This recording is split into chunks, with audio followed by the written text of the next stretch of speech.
In a small town in South Africa, a young mechanic named Thabo spent his days washing cars and repairing engines. Life was hard, but he never complained. One afternoon, a luxury black sedan pulled into the workshop. Its owner was a successful trader named David Harrison. While cleaning the car, Thabo noticed something on the back seat, a book. The title immediately caught his attention: How to Become a Millionaire. That night, after work, he couldn't stop thinking about the book. One night became two became 10.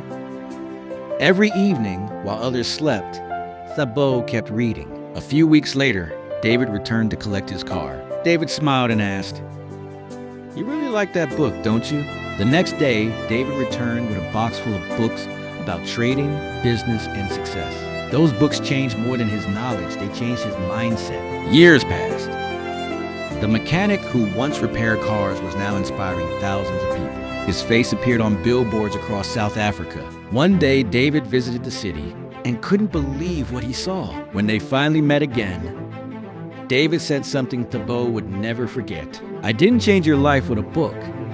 You changed your life by opening it." Opportunities don't always arrive as money. Sometimes they arrive as knowledge.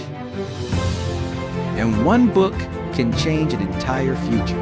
This story was written and created to inspire every dreamer who feels unseen today. Written and edited by Nabil.